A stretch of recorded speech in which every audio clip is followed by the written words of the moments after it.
आप किराएदार हैं या मकान मालिक हैं, आप दोनों रेंट पे मकान देने और लेने से कहीं कहीं आप घबराते हैं। और अगर आप घबराते हैं और आपके माइंड में बहुत सारी उलझनें हैं कि आखिर हमें मकान किराए पे देना चाहिए या लेना चाहिए, या देते लेते समय किन बातों का ध्यान रखना चाहिए, तो आज मैं आपके बहुत सारे क्वेश्चंस जो मेरे पास आए आपकी परेशानी से रिलेटेड, उनके मैं बहुत सारे आंसर्स देने वाला हूँ। तो आपके ही क्वेश्चंस जिनके आंसर्स आपको चाहिए थे, कई बार आप जो क्वेश्चन नहीं पूछ पा रहे हैं वो भी औरों के क्वेश्चन से आपको उसका आंसर मिल जाता है। तो आज इस वीडियो में यही सारे आपके सवाल जिनके मैं आंसर देने वाला हूँ। वैसे मॉडल टेनेंसी एक्ट के ऊपर मैंने एक वीडियो बनाया था, अगर आपने नहीं देखा अब तक तो ऊपर आई बटन दिख रहा है, यहाँ पे आप जाके वीडियो को देख सकते हैं और नीचे डिस्क्रिप्शन में भी मैं उसका लिंक दे रहा हूँ। लेकिन आज का जो वीडियो है वो आपके क्वेश्चंस के आंसर है, क्योंकि कई चीज़ें उसमें कवर नहीं हो पाती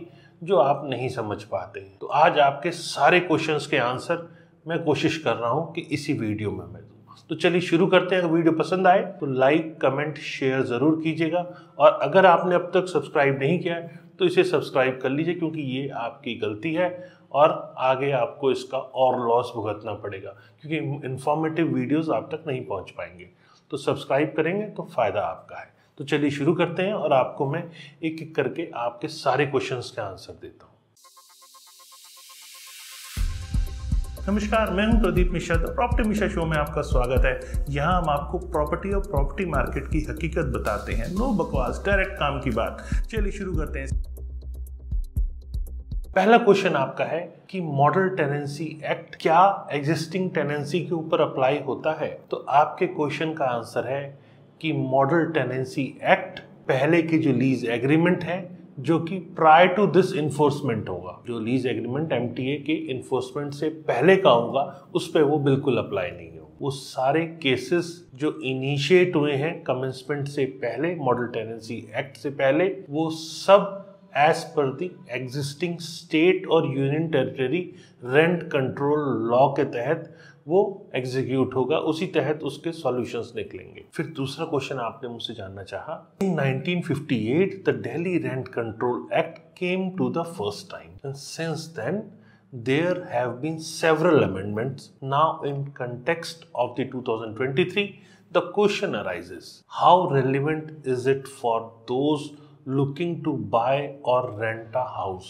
देखिए, क्वेश्चन आपका बहुत अच्छा है, लेकिन इसका आंसर भी आपको बता देता हूं मैं। यहाँ जब हम 1958 की बात करते हैं तो दो मेन ऑब्जेक्टिव थे। ऑब्जेक्टिव क्या थे इस लॉ को इंट्रोड्यूस करने के? कि पहले तो रेंट को कंट्रोल किया जाए, मेन ऑब्जेक्टिव इसका ये था। और सेकंड ऑब्जेक्टिव ये था इसका कि जो एविक्शन का प्रोसेस है, मतलब रेंट पे टेनेंट ने ले लिया, उसके बाद कई बार वो खाली नहीं करते थे, तो उसका जो प्रोसेस है उसको किस तरह से स्ट्रीमलाइन किया जाए, मेन ऑब्जेक्टिव तो यही दो थे। साथ में ये लॉ फेवर करता था टेनेंट को, मतलब उस टाइम पे जो लिमिट थी केसेस की जिसके दायरे में इसको लिया जाता था वो 3500 रुपीज़ थी, और आज भी वो सेम है, मतलब उसमें कोई बदलाव नहीं हुआ है। और जैसा मैंने बताया कि उसका एम था कि किस तरह से टेनेंट को प्रोटेक्ट किया जाए, तो इसके कारण से बहुत ज़्यादा लैंडलॉर्ड जो थे वो डिस्करेज हुए। इवन आज तक भी 3500 रुपये की ही लिमिट रखी गई है। और 2011 के सर्वे की अगर हम बात करें तो उसमें ये पाया गया कि 1 करोड़ से ज़्यादा मकान पूरे कंट्री के अंदर खाली है। मतलब जनरल ओपिनियन जो था वो ये था कि घर रेंट आउट करना अपने आप में एक परेशानी का सबब हो सकता है, इससे बेटर है उसे खाली छोड़ दिया जाए। लेकिन अब सिचुएशन डिफरेंट हो चुकी है। अब मकान मालिक चाहते हैं हम रेंट पे देना, लेकिन चूंकि वो लॉ ऐसा था जिस कारण से लैंडलॉर्ड बहुत ज़्यादा कंफर्टेबल नहीं हो रहे थे, और इसका खामियाजा ये होता है कि प्रॉपर्टी की जो इन्वेस्टमेंट है उस पर रिटर्न नहीं आता, और जिनको घर लेने की ज़रूरत है उनको किराए पे नहीं मिलता। जब सप्लाई कम होगी तो रेंट बढ़ेगा। वो इश्यूज देखने को मिले। अगला क्वेश्चन जो मुझसे पूछा है कि in this new law in favour of house owner, देखिए मैं आपकी जानकारी के लिए बता दूं, नया जो लॉ है वो ना हाउस ऑनर के फेवर में है ना वो टेनेंट के फेवर में। ये दोनों के बीच का बैलेंस बनाने की कोशिश की गई है कि ऑनर और टेनेंट के बीच में एक बैलेंस बने। लेकिन आपकी जानकारी के लिए ये भी बता दूं कि अब तक ये इम्प्लीमेंट नहीं हुआ है। कुछ जगहों पे इम्प्लीमेंट हुआ है, वो मैंने ऑलरेडी मॉडल टेनेंसी एक्ट का जो वीडियो बनाया था उसमें आपको ये सारी इन्फॉर्मेशन दे दी थी। फिर से आपको बता रहा हूँ, अगर आपने वो नहीं देखा तो डिस्क्रिप्शन में मैं उसका लिंक दिया है, आप वहां जाके वो सारी चीजें देख सकते हैं कहाँ कहाँ वो इम्प्लीमेंट हो रहा है। लेकिन अभी तक पूरे इंडिया में हर स्टेट में इम्प्लीमेंट नहीं हो पाया है। कुछ जगहों पे जो हुआ है, जैसा मैंने बताया, वो मैं आपको ऑलरेडी बता चुका हूँ। ये 2021 में सेंट्रल गवर्नमेंट लेकर आई थी। चूंकि प्रॉपर्टी स्टेट का मैटर होता है, जैसे कि रेरा आया, रेरा सेंटर ने बना जरूर दिया, लेकिन प्रॉपर्टी चूंकि स्टेट का मैटर होता है, इसीलिए हर स्टेट ने सेंटर के हिसाब से जो रेरा एक्ट बनाया गया था उसी हिसाब से अपने स्टेट के रेरा को बनाया। तो उसी प्रकार से रियल एस्टेट प्रॉपर्टी जो है स्टेट का मैटर होता है, इसीलिए स्टेट को इसे छोटे मोटे चेंजेस जो रिक्वायर्ड है उस हिसाब से करके इसको अपने स्टेट के अंदर अप्लाई करना होता है। लेकिन इस कॉम्प्लेक्स लॉ को इतना सिंप्लीफाई करने के बावजूद भी जो इवन सेंट्रल गवर्नमेंट जिसको पार्टी रूल कर रही है, उन स्टेट्स पर भी वो पूरी तरह से अप्लाई नहीं हो पाया। वैसे ये स्ट्रेट फॉरवर्ड सिस्टम था, बहुत ज़्यादा इसमें मुझे कोई दिक्कत नज़र नहीं आ रही थी, और इससे ये शर्तिया है कि डिस्प्यूट ऑनर्स और टेनेंट्स के बीच में काफी हद तक रिड्यूस हो जाते। लेकिन लैक ऑफ ट्रांसपेरेंसी आज भी नजर आ रही है, और फास्ट हेयरिंग जैसी चीजें नदारद है, और अपने आप में ये आज भी टेनेंट और ऑनर के बीच में ये उलझन बनी हुई है। और जब तक अकाउंटेबिलिटी नहीं आएगी, ट्रांसपेरेंसी नहीं आएगी, तब तक सिस्टम में वो बात नहीं आएगी, टेनेंट और ऑनर्स खुल के अपनी प्रॉपर्टी को दे या ले नहीं पाएंगे।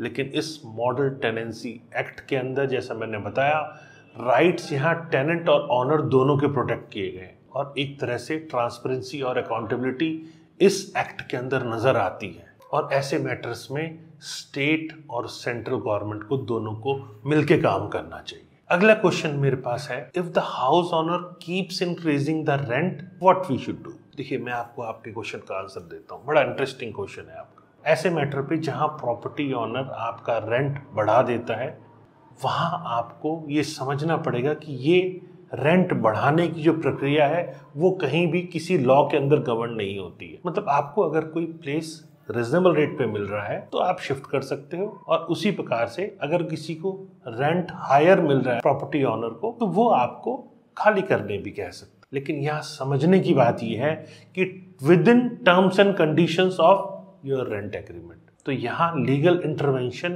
की जरूरत तब पड़ेगी जब वो एग्रीमेंट से डेविएशन है। अगर विद इन एग्रीमेंट है, जो कंडीशंस दी है, नोटिस पीरियड का जो सर्व करने का टाइम दिया है, अगर उस तहत ये चीज़ें हो रही है तो यहाँ कोई ऐसी इंटरवेंशन की ज़रूरत नहीं होती। ये टेनेंट और ऑनर को आपस में बैठ के ऐसी कोई चीज़ जो एग्रीमेंट में नहीं है, उस इशू को रिजॉल्व करने में सबसे बेटर ऑप्शन मेरे को आपस में बैठ के रिजॉल्व करना ही दिखता है। अब आप सोचें हर चीज़ का लॉ हो, देखिए ये तो mutual understanding between two parties है, एग्रीमेंट कॉन्ट्रैक्ट यही है। तो आपको कुछ ऐसा फ्यूचर में अनसर्टेनिटीज दिखती हैं, तो उस केस में आपको वो चीज़ें प्री एज्यूम करके वो चीज़ें एग्रीमेंट में डाल लेनी चाहिए। फिर अगला एक बड़ा इंटरेस्टिंग क्वेश्चन आपका मेरे पास आया कि does the rent increases after 11 months और एट 12 मंथ्स। देखिए, मैं आपको इस क्वेश्चन आपको बड़ा इंटरेस्टिंग है, बड़ा लॉजिकल है। मैं आपकी जानकारी के लिए बता दूं कि 11 महीने, 12 महीने, 9 महीने या 10 महीने, ये सब एक्चुअल में अगर आप समझना चाहें तो ये सब एज पर इंडियन रजिस्ट्रेशन एक्ट होता है, और कोई भी टेनेंसी एग्रीमेंट आपको रजिस्टर कराना जरूरी है as per Indian registration act. इसीलिए आपने कई जगहों के ऊपर देखा होगा कि लोग रजिस्टर कराना नहीं चाहते जो लीज एग्रीमेंट को, वो 11 महीने का बना। मतलब अगर टेनेंट को लगता है कि लीज 12 महीने या उससे ज़्यादा होनी चाहिए तो उसे लीज एग्रीमेंट को जरूर रजिस्टर करा लेना चाहिए, और यह रजिस्ट्रेशन सब रजिस्ट्रार ऑफिस में जाके होता है। इसके लिए आपको एक स्टैम्प ड्यूटी पे करनी पड़ती है, और ये पे करके आप इजीली अपने एग्रीमेंट को रजिस्टर करा लेते हैं। लेकिन लोग इससे बचने के लिए, क्योंकि 12 महीने के केस के अंदर आपको रजिस्ट्रेशन कराना मैंडेटरी है, लोग इससे बचने के लिए अक्सर 11 महीने का एग्रीमेंट कराते हैं, और वो 11 महीने का जो एग्रीमेंट होता है उसको रजिस्टर कराना as per Indian registration act mandatory नहीं है, और फिर 11 महीने के बाद लोग रिन्यू कर लेते हैं। लेकिन ऐसे केसेस में जहां रेजिडेंशियल है या कमर्शियल है, ये कितना रेंट बढ़ना है ये आपका एग्रीमेंट बनाते टाइम ये आपको डिसाइड कर लेना चाहिए। सारी टर्म्स एंड कंडीशंस प्रॉपर्टी देने या लेने से पहले आपको कर लेनी चाहिए, वही एग्रीमेंट का पार्ट होगा। यहाँ कहना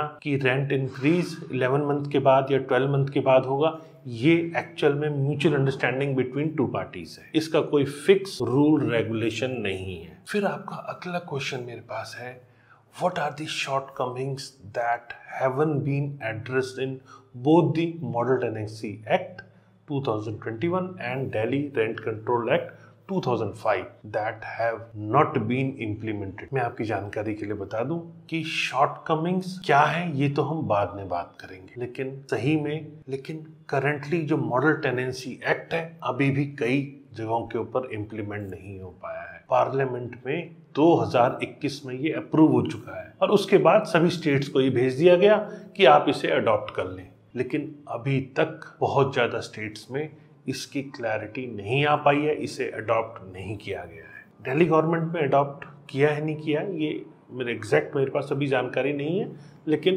करीब जगहों पे इसे अडॉप्ट नहीं किया गया है। तो ये अडॉप्ट होना चाहिए, ये आपके लिए हमारे लिए दोनों के लिए ज़रूरी है। और कहीं हद तक रेंटल हाउसिंग जो गवर्नमेंट इसको प्रमोट करना चाहती है उसमें भी इसका फ़ायदा बहुत होने वाला है, लेकिन स्टेट्स इसे अडॉप्ट ही नहीं कर रहे हैं। जब तक स्टेट्स अडॉप्ट नहीं करेंगे तब तक आपकी और हमारे बीच की जो परेशानियां हैं जो हम लोग डेली फेस करते हैं किराए पे लेने के लिए या देते टाइम पे, वो कैसे सॉल्व होंगी। लेकिन जो है आज हमें उसी वास्तविकता के साथ जीना है। मैं कानून नहीं बना सकता, अगर मैं बना सकता तो ज़रूर इसको हर स्टेट के अंदर इम्प्लीमेंट कर देता कि कम से कम एक आम आदमी की ज़िंदगी बेहतर हो पाए, वो परेशानियों में ज़बरदस्ती ना पड़े।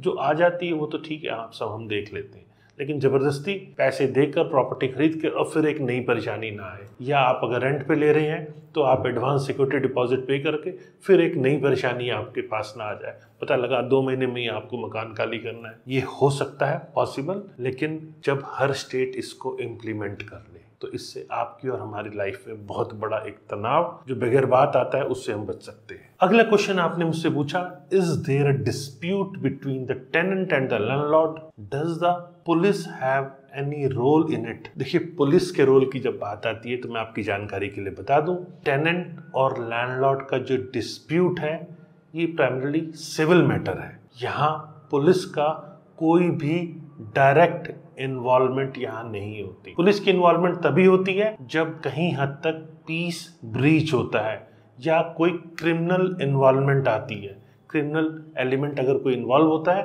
तब पुलिस का रोल आता है। लेकिन इसके सिवाय लैंडलॉर्ड और टेनेंट के बीच के डिस्प्यूट में पुलिस का कोई बहुत ज़्यादा रोल नहीं होता। हाँ, ये ज़रूर है कि कई केसेस में पुलिस को जब कॉल किया जाता है तो पुलिस पीस मेंटेन करने के लिए एविक्शन प्रोसेस के टाइम पर ज़रूर पुलिस अपना रोल प्ले करती है, और इन्फोर्स करने के लिए अगर कोई कोर्ट का ऑर्डर है डिस्प्यूट के केस में तो वहाँ ज़रूर पुलिस आती है एविक्शन प्रोसेस के अंदर। लेकिन नॉर्मली जो पुलिस का रोल है वो लॉ को मेंटेन करना है, रिजॉल्व करना एक्चुअल डिस्प्यूट को, ये पुलिस का मैटर नहीं है। उसके लिए आपको लीगल सिस्टम को फॉलो करना है, और डिस्प्यूट रिजोल्यूशन मैकेनिज्म जो है जैसे कि मीडिएशन या आर्बिट्रेशन, इन सब चीज़ों को भी आप कर सकते हैं। इससे आपको सॉल्यूशन मिल सकता है। आप सोचें कि पुलिस आके वो सब चीज़ें ठीक कर देगी, तो चूंकि सिविल मैटर है तो यहाँ पुलिस का कोई रोल ही नहीं होता।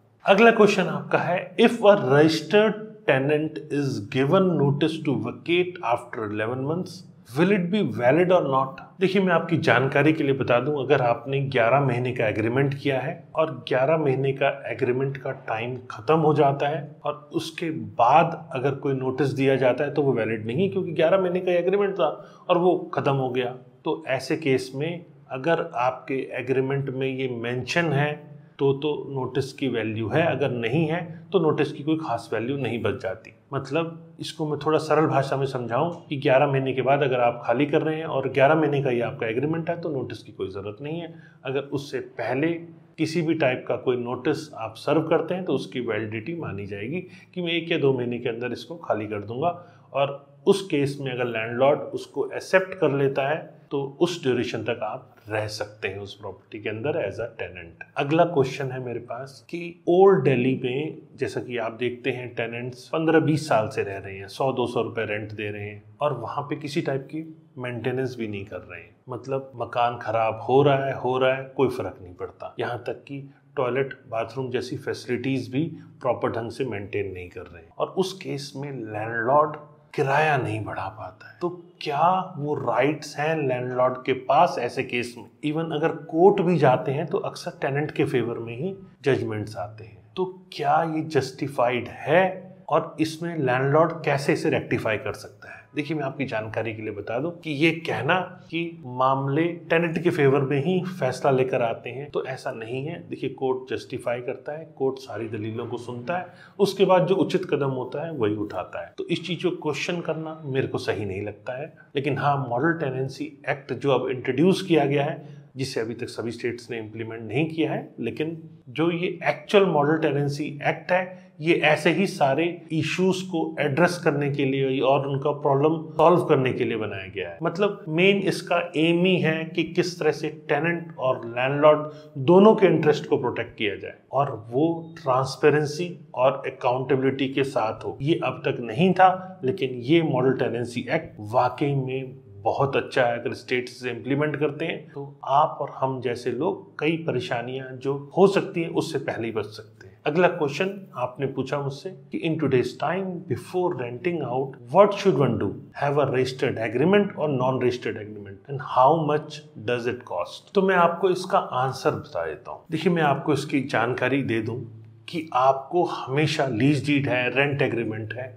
हमेशा आपको एक रिटर्न एग्रीमेंट, और इवन आपका कोई दोस्त या कोई रिलेटिव ही क्यों ना हो, उसमें सारी टर्म्स एंड कंडीशन मेंशन होनी चाहिए। मतलब रेंट का टाइम फ्रेम भी मेंशन होना चाहिए क्लियरली बोल्ड अक्षरों में, और उसके अंदर क्लॉज जो टेनेंसी पीरियड का है वो 11 मंथ्स का है या उससे कम है या उससे ज्यादा है, ये भी क्लियर मेंशन होना चाहिए। और साथ में 2 विटनेसेस के सिग्नेचर भी होने चाहिए और कोशिश कीजिए इसे रजिस्टर्ड कराने की। अगर नॉन रजिस्टर्ड कराना चाहते हैं तो ये 11 मंथ से ऊपर ना हो, क्योंकि उसके बगैर इसकी लीगल वैलिडिटी नहीं होती है। अगर 11 मंथ से ऊपर है तो आपको ये रजिस्टर्ड कराना मैंडेटरी है, क्योंकि ये किसी भी कोर्ट ऑफ लॉ में इन्फोर्स नहीं होगा। और एक्सपेंसेस की आप बात करें तो ये सब रजिस्ट्रार ऑफिस में एक नॉमिनल सी फीस होती है जो करीब करीब रेंट वैल्यू का 1% होता है, और अक्सर आपस में लोग इसे शेयर कर लेते हैं।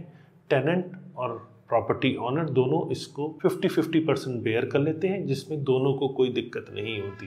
लेकिन हाँ, स्ट्रिक्टली आपको बता दूं, 11 मंथ से ऊपर एग्रीमेंट को, रेंट एग्रीमेंट है, लीज एग्रीमेंट है, उसको आपको 100% रजिस्टर्ड कराना है। अगर रजिस्टर्ड नहीं है तो कोर्ट ऑफ लॉ में वो इन्फोर्स नहीं होगा। अगला क्वेश्चन आपका है कि किस ड्यूरेशन में लैंडलॉर्ड रेंट को इंक्रीज कर सकता है? देखिए, लॉ के अंदर इसका कोई स्पेशल ऐसा रूल रेगुलेशन नहीं है। ये डिपेंड करता है mutual agreement between tenant and landlord. मतलब जो इंक्रीज है वो एनुअली है या एवरी 3 ईयर है, और ये कितना है, 10% है, 15% है या ईयरली 10% है, 5% है, ये सब जो डिपेंड करता है ये मार्केट फैक्टर्स के ऊपर है कि उस एरिया की पॉपुलेशन कितनी है, लोकेशन कैसी है, और आप दोनों के बीच में क्या म्यूचुअल अंडरस्टैंडिंग है। ये कई बार मार्केट फोर्सेस जो हैं ये डिसाइड करते हैं कि रेंट कितना बढ़ेगा। अगर प्रॉपर्टी ऑनर के पास टेनेंट बहुत सारे आ रहे हैं तो वो आपकी कई बार टर्म्स एंड कंडीशंस जो उसे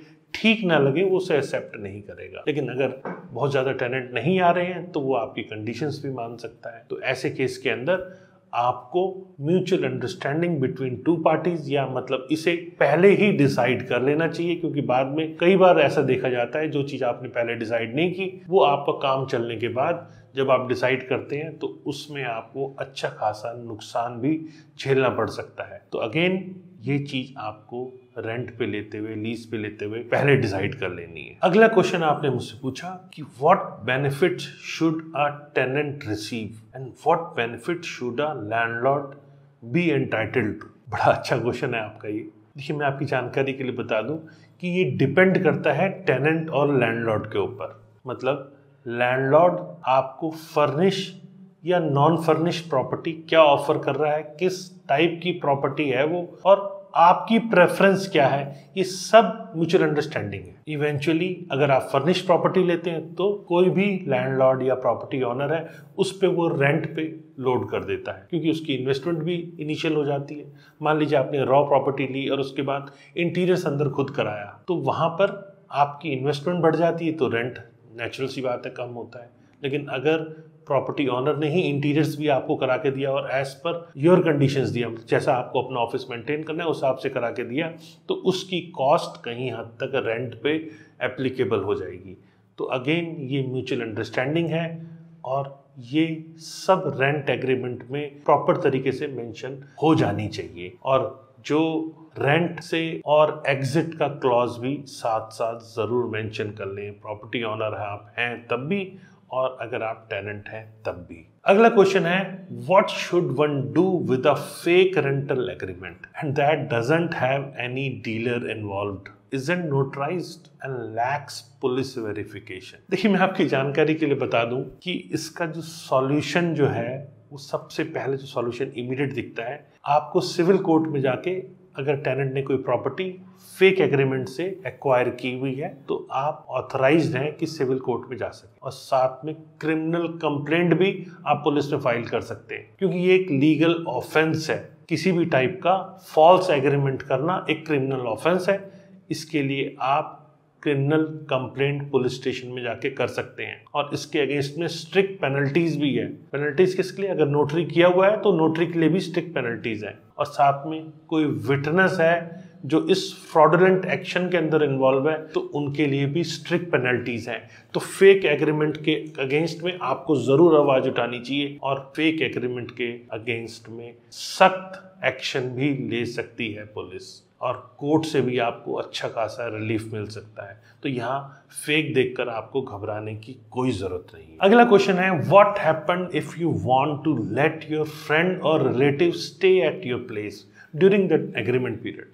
देखिए, प्रॉपर्टी आपने लीज पे ली है, रेंट एग्रीमेंट आपके नाम है, उसमें कौन कौन रहेगा ये आपने रेंट एग्रीमेंट में ऑलरेडी मेंशन किया हुआ है। ये प्रॉपर्टी ऑनर को भी मेंशन करा लेना चाहिए, उनकी पुलिस वेरिफिकेशन करा लेनी चाहिए, और टेनेंट को भी वो उसमें मेंशन कर देना चाहिए। अक्सर सोसाइटीज़ में आप देखते हैं तो आप अगर 5 मेंबर रह रहे हैं तो आपने पांचों के नाम दिए हैं, पुलिस वेरिफिकेशन साथ में लगाया है, और तभी आपको सोसाइटी के अंदर रहने दिया जाता है, क्योंकि रेंट एग्रीमेंट और पुलिस वेरिफिकेशन की कॉपी सोसाइटी RW के पास भी जमा हो जाती है। और उस केस में अगर आपका कोई फ्रेंड आके वहाँ रहने लग गया, मतलब ये आपका जो एग्रीमेंट है उसे कहीं हद तक आपने सबलेट कर दिया एक तरीके से, तो थर्ड पर्सन की इन्वॉल्वमेंट ब्रीच ऑफ कॉन्ट्रैक्ट है, और ये सबलेट आप नहीं कर सकते हैं। अगर आप उससे कोई पैसा भी ले रहे हैं तो ये सबलेटिंग हुआ, या पैसा नहीं भी ले रहे हैं तो भी एक तरह से सबलेटिंग है। तो ऐसे केस में आपको या तो एक नया लीज एग्रीमेंट बनाना चाहिए या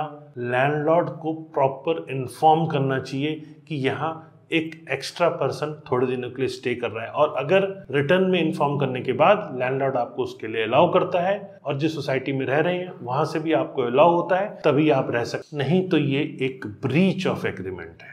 अगला क्वेश्चन आपका है, what to do if the lessor removes the lessee without a notice. देखिए, अगर लैंडलॉर्ड आपको किक मार देता है बगैर कुछ कारण बताए तो ऐसे केस में लॉ है, ऐसा नहीं है कि लॉ नहीं है।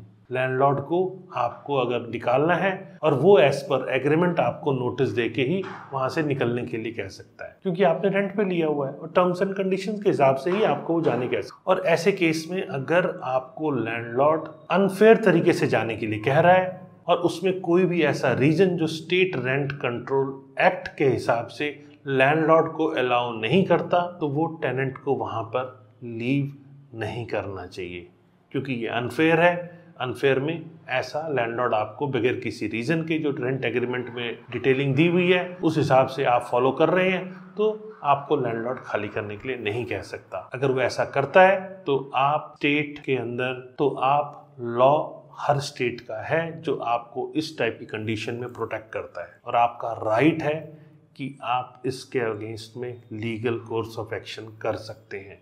वहां आपको जरूर एक अच्छी खासी हेल्प मिलेगी। What role the act assign to the rent court and rent tribunals. देखिए, ये जो दो बॉडीज हैं ये बेसिकली टेनेंट और ऑनर के बीच में जो डिस्प्यूट्स होता है उनके इश्यूज को रिजॉल्व करने के लिए है। और मेन कंप्लेंट्स जो आती है वो आप जाके रेंट कोर्ट में दे सकते हैं, और अगर वहाँ इशू आपका रिजॉल्व नहीं हो रहा है तो आप उसकी अपील भी कर सकते हैं। तो रेंट कोर्ट के बाद ट्रिब्यूनल जाने का भी ऑप्शन आपके पास है। तो यहाँ 60 दिन के अंदर फैसला आने की बात है, लेकिन रेरा में भी 60 दिन का है, और 60 दिन में कितने लोगों को फैसले मिले हैं ये आप सब जानते हैं।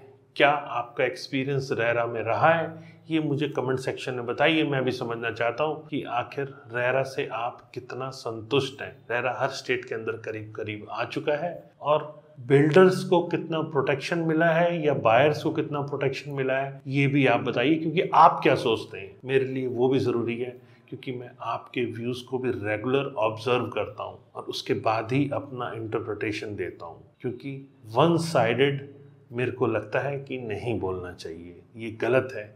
किसी के ऊपर अपने मन की बात नहीं थोपनी चाहिए। जो सबके ओवरव्यू हैं उसको लेकर ही मुझे आपके साथ बैठना चाहिए। तो मुझे आप कमेंट सेक्शन में फटाफट बताइए कि आप क्या सोचते हैं रेरा के बारे में, रेरा ने अब तक कैसा परफॉर्म किया है, और आपको क्या लगता है कि अगर ये हर स्टेट में rent model tenancy act applicable हो जाता है तो ये कैसा परफॉर्म कर सकता है। तो चलिए अगले क्वेश्चन के ऊपर, how is a rent and security deposit decided under model tenancy act. देखिए अगेन ये एक म्यूचुअल एग्रीमेंट है लैंडलॉर्ड और टेनेंट के बीच का, जो कि टेनेंसी एग्रीमेंट के अंदर मेंशन होता है। और रिवीजन के केस में भी ये एग्रीमेंट में मेंशन होता है कि टेनेंट और लैंडलॉर्ड कब कब इसको बढ़ा सकते हैं, और जो डिपॉजिट है वो भी टेक्निकली म्यूचुअली एग्रीड होता है। और ये ऐसा कंडीशन जब एग्री करते हैं तो टेनेंसी एग्रीमेंट में उसे हम मेंशन भी कर देते हैं। तो ऐसे केस में अगर कोई सिक्योरिटी डिपॉजिट है जो टेनेंट एडवांस में पे कर रहा है तो